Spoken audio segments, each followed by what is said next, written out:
తాకట్టులో ఉన్న బంగారాన్ని విడిపించి ఆ రోజు ఆన్లైన్ రేటుకే మేము కొంటాం. Sharma gold company. అదే మీరు ఇప్పుడు ఫైనాన్షియల్ గా బానే ఉన్నారు కదమ్మా? నువ్వు ఇన్కమ్ ట్యాక్స్ రీడింగ్ లేదు మధ్యలో నేను ఒక న్యూస్ చూశాను. ఎవరది కొన్ని అప్పులు అయ్యాయి తులసి గారు. ఎవడాడు చెప్పినవాడు? నువ్వు చచ్చి పట్టరాడిని చూశాను నేను. ఏం అప్పులు? మా ఆయన సినిమా తీశారు, వద్దు నాయన హీరో అంటే వినలేదు, చేస్తాను అని వెళ్ళారు, చేసుకో. ఆయన అప్పులు అయ్యాడు. ఎప్పుడు నాకు లోటు లేదు దేనికి. ఎందుకంటే ఇది ఎందుకు ఇక్కడ సపరేట్ చేయాల్సి వస్తుందంటే, అహంకారంతో నువ్వు ఏం చేసినా అది నీకు తెలిసి చేసి దీని ఇంపాక్ట్ ఎవరికి పడుతుంది అని తెలిసి చేసినా ఏమవుద్ది. ఇది చాలా ఇంటర్వ్యూస్లో కూడా నేను చెప్పాను కన్నడలో. అది లక్కీ అండ్ గుడ్. నువ్వెంత అమ్మో ఈ పిల్లోడు చాలా తెలివితేటలున్నాయి, ఎక్కడో పెట్టాడు ఈ న్యూస్. బట్ నేను ఎప్పుడైనా కూడా చెప్తాను, ఇది తను వద్దు అని చెప్తూ ఉంటే చేశాడు, తను చేశాడు, అనుభవించాడు. కానీ దీనికి ఒక లీడ్ ఉంది. మేము ఒక సినిమా, ఫస్ట్ సినిమా 3 లక్షలు నా నగలు పెట్టి నేనే కథ రాశాను. ఓకే. దానికి మన శృతి అని కన్నడలో హీరోయిన్ ఉంది కదా, తనును ఇంకో అమ్మాయి పేరు మర్చిపోతాను ఎప్పుడు, చాలా మంచి యాక్టర్ అమ్మాయి వినోదిని. ఓకే. వీళ్ళిద్దరూ హీరోయిన్స్. మినుగు తారే అని చెప్పి ఒక సినిమా రాశాను. అండ్ అది సినిమా మేమే ప్రొడ్యూస్ చేసి, చాలా తక్కువ లేడీ క్యారెక్టర్స్, కన్నడ సినిమా పెద్దగా అయ్యేది కాదని చేస్తే అంత ఆ సినిమా బాగా అయ్యి, ఫస్ట్ షార్ట్ ఫోటోవే ఇప్పుడు గూగుల్లో ఉంది. నా కొడుకుని ఎత్తుకొని ఇలా క్లాప్ కొట్టున్నా. ఓకే. అదే నాన్న, ఆ గుడిలోనే మాకు పెళ్ళి కూడా అయింది. ఆ గుడిలో మాత్రం నాయన బాబాకి సింహాసనం ఉండదు. ఆ ఫోటోలో కూడా ఉంటుంది చూడు, ఒక వెనకాల అది ఉండదు, ప్రభావళిను ఈ కూర్చునే సింహాసనం. సో అప్పుడు ఏమైంది, ఆ సినిమా వాళ్ళ ముహూర్తం ఫస్ట్ షాటు శివమణి ఏం మొక్కారంటే, మా ఆయన ఈ సినిమా నాకు డబుల్ ద ప్రాఫిట్ తెస్తే నీకు వెనకాల ప్రభావళి చేస్తానని మొక్కాడమ్మా. అయిపోయింది. సినిమా నిజంగానే టేబుల్ మీద ప్రాఫిట్ నైనా ఇలాగా అంటే పెద్ద బ్యాగ్తో ఇంత డబ్బులు తెచ్చేసేసి అలా బీరోలో పెట్టేస్తున్నాడు మా ఆయన. నాకు తెలుసు మా ఆయన గురించి కొంచెం కంగారే.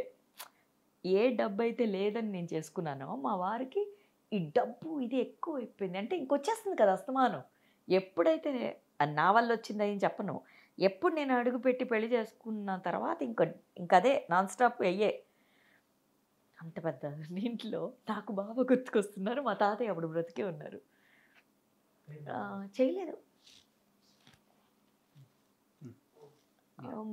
బాబాకి, అది చేయలేదు. నాకు ఇంకా తెలుసు మా ఆయన ఎలాగో చేయడు అని డైలీ గుర్తు చేస్తున్నాను నేను.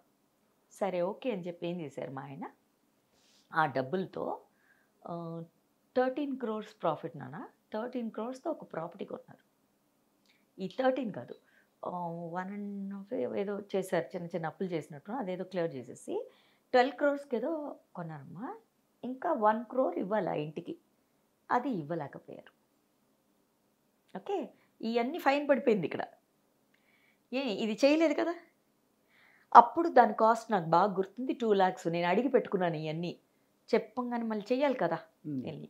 ఇది అయిపోయింది. ఇది అయిన తర్వాత సరే ఇంకా ఈ చేయలేదు. ఈ ఇల్లు కొని రిజిస్టరు, ఇల్లు వాస్తు రాంగ్ అట, వెస్ట్ ఫేసింగ్ అసలు పడదు. అదేదో ఆయనకుంది, నాకు లేవు అవన్నీ. అదైందా, ఏది అసలు డబ్బులే వచ్చే దారి లేదు. దీనికేంటంటే ఏదన్నా బాగా కష్టపడి వచ్చి డబ్బులు చూడనోళ్ళు కదమ్మా, ఒక్కసారి వచ్చి పోయిన తర్వాత ఎలా ఉంటుంది ఇంకా మళ్ళీ. How you feel?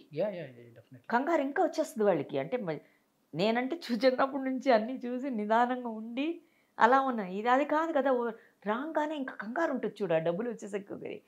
నన్ను వద్దు కానీ కొన్నిసార్లు వినేవాడమ్మా, కొన్నిసార్లు మాట అదే నేను అని వచ్చినప్పుడు ఏమవుతుంది, అక్కడ పోతుంది కదా, అలాగైంది. సరే అప్పుడు ఇంకా ఆ ఇల్లు ఇది కట్టలేక ఇదైతే, అప్పటికి తాతయ్య ఉన్నారు. మా తాతయ్య కాల్ చేసి, ల్యాండ్ లైన్ ఉండేది, కాల్ చేసి తాతయ్య ఎలాగా అంటే, నువ్వేమి ఇదవక, ఎప్పుడు బాబా నిన్ను చల్లగా పెట్టుకుంటారు, బాబా ఉన్న నల్ల పాతపారు, ఈ మాట వస్తూనే ఉంటుంది. అప్పటికి సాయి పుట్టేశాడు నాయన. సో ఇంకా నేను ఈ సాయిది ఇది ఫోకస్కి అయ్యి ఇంకా అది వదిలేసాను, ఏం చేసుకుంటే చేసుకొని అని. బట్ నేను decided I must do it for Baba. ఇది నాకేంటంటే ఎవరికైనా సరే, మనిషికైనా గురువుకైనా ఎవరికైనా మాట ఇస్తే అది చెయ్యాలి. అది నా way of doing living life. అది అయిపోయింది, ఇంకా అది వదిలేసాం అమ్మ. ఇక్కడ ఒక ఫైన్ పడిందా, నెక్స్ట్ లెవెల్కి తీసుకెళ్ళాడు బాబా.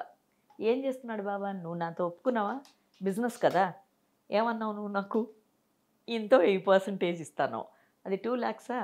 నెక్స్ట్ అది అలా అలా వడ్డీతో పెరుగుతూ వచ్చిందా, చేరుతూ ఉందో పక్కన. మేము బాగానే ఉన్నాం, సాయి నేను బాగున్నాం, ఆయన బాగానే ఉన్నారు. అవి తిండికి అదికి ఎప్పుడూ లోట్లేదు ఇంట్లో. ఇది అయిపోయిన తర్వాత నాయన హీరోగా చేస్తాను దిగి 2 crores ఓవర్నైట్. ఓకే, ఇది అయిపోయింది. ఈ ప్యార్లలో ఒక మంచి విషయం ఏం జరిగిందంటే, తాతయ్య ఎప్పుడు అనేవారు, ఎప్పుడు నా పెళ్ళికి ముందు నా హీరోయిన్గా ఫేడ్ అయిపోయిన తర్వాత, అమ్మగా నువ్వు ఎప్పుడు మంచి పేరు తెచ్చుకుంటావు, నువ్వు మిగులుతావు సినిమాలో అన్నారు. ఇంకా సినిమాలు ఎందుకు తాత, చాలు అన్నాను నేను. ఎప్పుడు అప్పటికే మార్కెట్ పోయింది అంటూ ఉండేవారు తాతయ్య, నువ్వు అమ్మగా ఉంటావు అని. అది అప్పుడు నిజమైంది రోషను. ఎలా నిజమైంది, సిద్ధలింగయ్య గారు తెలుసా నీకు, పెద్ద ప్రొడ్యూసర్. ఎవరు ఇప్పుడు వారిస్ ఎవరు చెప్పు? సిద్ధలింగి కదా నాకు తెలుసు. అథర్వ తెలుసా, వాళ్ళ కొడుకే మురళి అన్న పెద్ద హీరో. బ్రదర్ మన తమిళ్లో కూడా యాక్టర్ ఉన్నారు కదా, మురళి ఉన్నాడు కదా పెద్ద హీరో. ఆయన కొడుకు అథర్వ ఇప్పుడు చేస్తున్నాడు కదా ఆ అబ్బాయి తమిళ్. ఆ అబ్బాయి సినిమాలన్నీ తెలుగులో డబ్ అయినాయి. మన ఐశ్వర్య హీరోయిన్ ఉంది కదా, వాళ్ళిద్దరు పొలిటికల్ కూడా ఉన్నారు కదా ఆయన. అది నాకు తెలియదు అమ్మా, అది నాకు తెలియదు. నువ్వు కన్ఫ్యూజ్ అవుతున్నావు. సిద్ధలింగయ్య అన్నది సీఎం, నేను చెప్పేది సిద్ధలింగయ్య ప్రొడ్యూసర్. ఆయన పొలిటిక్స్లో ఎప్పుడు లేదు, వాళ్ళ డాడీ. అవును. అయితే ఆయన ఇంటికి వచ్చి, ఆయనకి నేను శివమణి అంటే చాలా ఇది, కానీ శివమణికి మంచి పేరు ఉంది డైరెక్టర్గా, అది హీరోగా వద్దని అది చెప్పినప్పుడు వినలేదు. అది అయింది. ఇంకా ఆయన వచ్చి, తులసిని వచ్చి వాళ్ళు చక్కగా లక్షణంగా ఉన్నాం. సాయి అప్పటికే వెళ్తున్నాడు నర్సరీకి.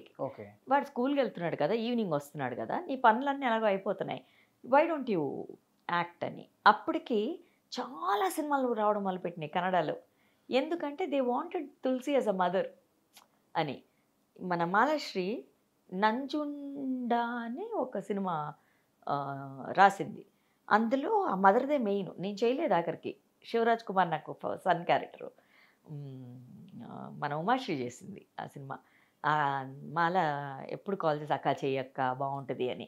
తర్వాత తన బ్యానర్లో చేశాను నేను చాలా సినిమాలు మాలశ్రీ.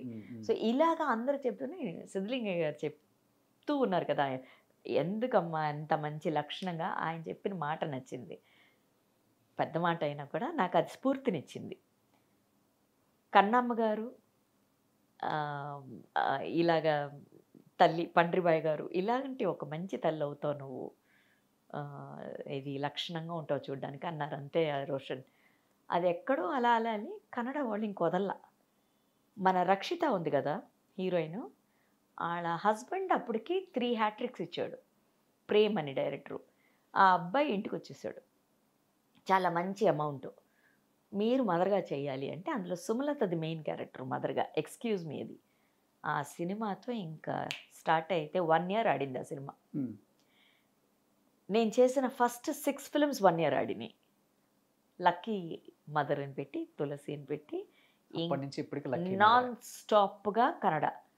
మన ఈవీవి ఏదో ఒక సినిమా ప్రమోషన్ చూశాడు టీవీలో, ఈవీవి సత్యనారాయణ. తన అసిస్టెంట్గా నాకు తెలుసు కదా, 4 స్తంభాల ఆట ఇవన్నీ చేస్తాం కదా జనరల్ గారి దగ్గర.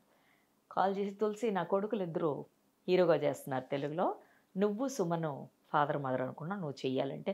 లేదు సత్యం నేను రావట్లేదు, ఇక్కడ దాకే అనుకున్నాను నేను, ఇక్కడ నుంచి మైసూర్ అన్నారు, ఓకే అన్నాను బెంగళూరు నుంచి. ఇంకా మీకు తెలియదే ఉంది, అటు నుంచి అటు అటు నుంచి అటు. లేదు నువ్వు రా, హాలిడేస్లో రా, అప్పటికి బాబు కొంచెం ఇంకా ఎదిగాడు కాబట్టి హాలిడేస్లో రా, మన ఇంట్లోనే షూటింగ్ అక్కడ అని చెప్పి కారంచేళ్ళు ఇలాగా తెలుగుకి రావడం జరిగిందమ్మా. ఈ ప్రాసెస్లో ఏమైంది, మా ఆయనకి మళ్ళీ ఈ డైరెక్షన్కి వెళుతూ ఉన్నాడు శివమణి,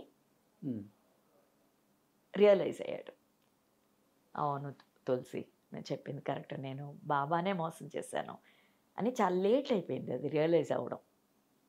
సో పోగొట్టుకుంది నేను కాదు, అదే ఆయన పోగొట్టుకున్నా, ఆయనది. అలా రాదు రోషన్, ఎప్పుడు చెప్తానుండు, భార్యాభర్తలు ఒక్కటే అంటాం, అవన్నీ ఒకటే. బయట లోకం కోసం నువ్వు చెప్పొచ్చు ఇది నీది కాదు అది నాది కాదని, మొక్కు నీదే కదా కదా. ఇప్పుడు ఆ అప్పులన్నీ మీరే కట్టారు కదమ్మా? అప్పే లేదు, నా వచ్చింది వచ్చినట్టు పోయింది, ఇంకా వచ్చినట్టు పోయింది. అంటే తనదేది ఉన్నా తను అప్పుడు ఇంకా డైరెక్షన్ రావడం ఇవన్నీ ఎక్కడ మాత్రం నాకు ఏది ఎఫెక్ట్ అవ్వకుండా అప్పుడు కాపాడింది మాత్రం నేను చేసుకున్న నా కర్మ మాత్రమే. ఓకే. సో అన్ని గుడ్ డీడ్స్ వల్ల good things happen for me. I came back bounced as a mother. నేను అనుకోలేదు, I hated to come back to ఇది. అంటే నాకు అది బాగుంది, కొడుకుతో సాయితో చాలా హ్యాపీగా ఉండిపోయేదాన్ని అలాగా హాయిగా. వాడు కూడా రౌండ్గా బాల్ లాగా ఉండేవాడు, చక్కగా ఆడుకుంటూ అలాగిలాగా అయిపోతే సినిమాకి మళ్ళీ వస్తానని నేను అనుకోలేదు. అది తాత చెప్పింది మటుకు జరుగుద్దని తెలుసు నాకు. కరెక్ట్ టైంలో ఇలా రా అని ఇలా పట్టుకుని చేయి పట్టుకుని అందిస్తానికి ఒకరు ఉంటారు, అది అయిందమ్మా. సుమన్ టీవీలో మీ పర్సనల్ అండ్ బిజినెస్ ప్రమోషన్స్ కోసం కింది నెంబర్కి కాంటాక్ట్ చేయండి.